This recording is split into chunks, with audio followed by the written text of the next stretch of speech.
ជំរាបសួរបងប្អូនទាំងអស់គ្នាដែលតាមដាននិងទស្សនានៅ Channel Live Info TV ថ្ងៃនេះដែរនាងខ្ញុំមានមុខម្ហូបថ្មីគឺសាច់ជ្រូក3ជាន់នេះយកទៅបំពងស្រួយចាអញ្ចឹងសូមបងប្អូនទាំងអស់គ្នាតាមដាននិងទស្សនាទាំងអស់គ្នាពីរបៀបនៃការធ្វើចាអញ្ចឹងជាដំបូងឡើយគឺយើងសម្អាតរោមវាឲ្យស្អាតអញ្ចឹងទៅចានេះសាច់ជ្រូកយើងសម្អាតរោមហើយយើងចាប់ផ្ដើមយកវាមកលាងទឹកឲ្យស្អាត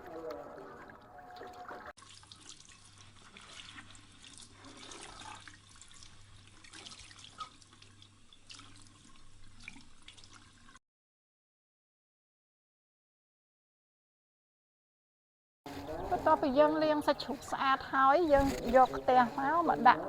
ស្ងោរសាច់ជ្រូកនឹងសិនមុននឹងយកវាទៅបំពង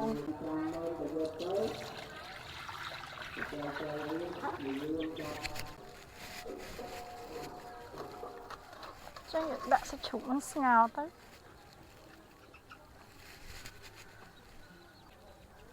ចឹងការស្ងោរសាច់ជ្រូកនេះយើងមកយកវាឆ្អិនពេកក៏បានដែរព្រោះយើងត្រូវយកទៅបំពងម្សៅទៀត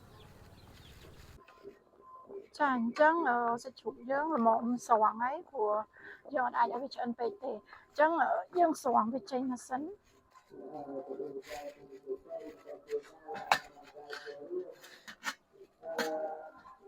ចាឆ្អិនប៉ុណ្ណឹងល្មមអញ្ចឹងបន្ទាប់យើងស្រង់វាហើយយើងចាប់ផ្ដើមត្រឡប់វាមកហើយយើងចាក់យើងយកសូមចាក់ហ្នឹងគឺចាក់ដើម្បីឲ្យយើង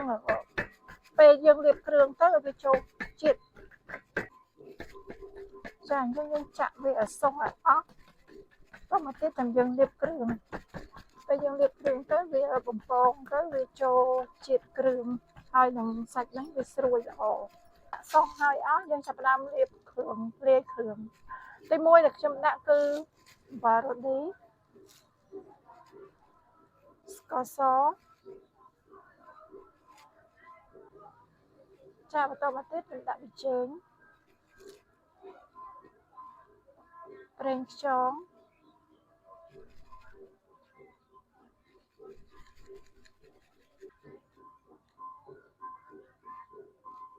ចាហើយនេះគឺជាទឹកស៊ីអ៊ីវ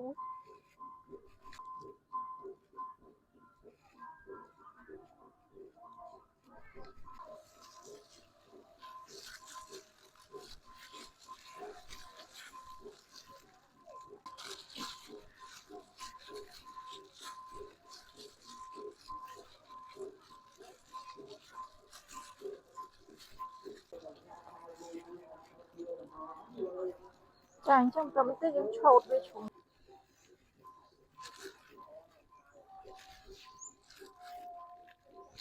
យើងឆូតបែបនេះដើម្បីវាឆ្អិនសព្វសាច់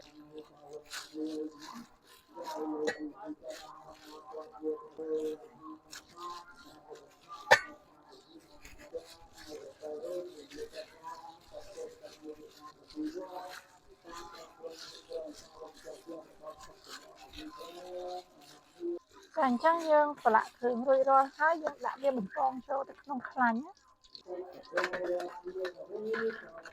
ចាឥឡូវយើងដាក់បំពងវា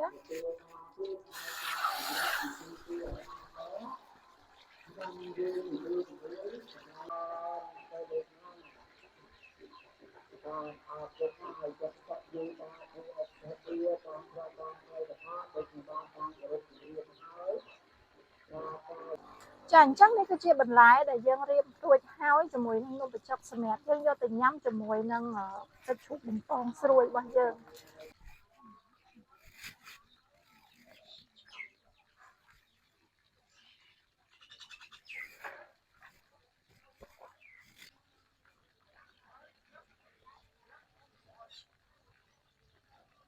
សាច់ជ្រូកយើងបានឆ្អិនហើយយើងស្រង់វាទុកឲ្យត្រជាក់សិនចាំយើងធ្វើការភ្លក្ស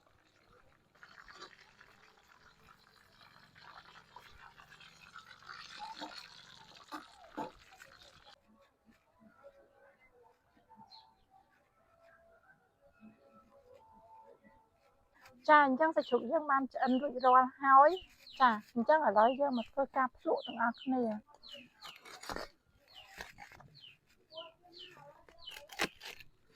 สวยแต่โอแมทนั่นเนี่ยปุกไม้บอล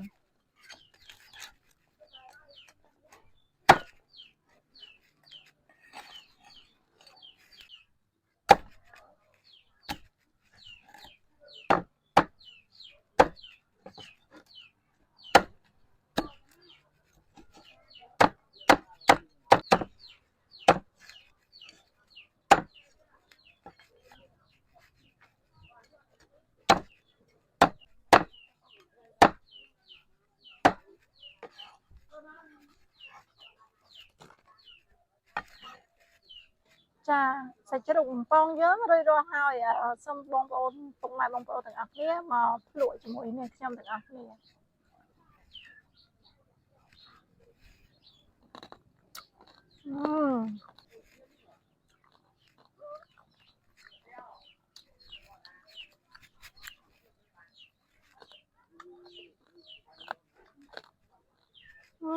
ปลาสวยឆ្ងាញ់เหมือนกันอ่ะ